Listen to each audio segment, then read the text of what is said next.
আল্লাহ বললেন, গোলাম যারা পাপ করেছ,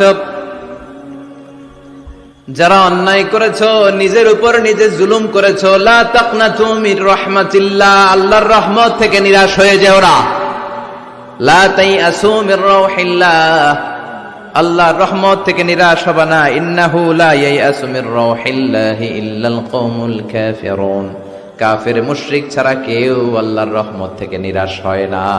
ঠিক কি না? কি আশার বাণী, কি সম্ভাবনার বাণী। নিরাশ হয়েও না, হতাশ হয়েও না, ভরসা রাখো কার উপর? আপনি কত পাপ করেছেন, কত নামাজ ছাড়ছেন, আপনি কত মিথ্যা বলছেন, কত জুলুম করছেন, কত ওজনে কম দিয়েছেন, কত সুদ খেয়েছেন, কত ঘুষ খেয়েছেন। আপনার পাপ যত বড় হোক, আল্লাহর দয়া ক্ষমার মহাসাগর তার চেয়েও বড়। আপনার পাপ আর অন্যায় যদি হয় বিলের পানির সমান, খালের পানির সমান, আল্লাহর দয়া হলো সাগরের পানির সমান। আপনার পাপ আর অন্যায় যদি হয় সাগরের পানির সমান, আমার আল্লাহর দয়া আর ভালোবাসা হলো মহাসাগরের পানির সমান। আপনার পাপ আর অন্যায় যদি হয় বড় বড় পাহাড়ের সমান, আল্লাহর দয়া হলো আকাশের সমান। ঠিক কিনা?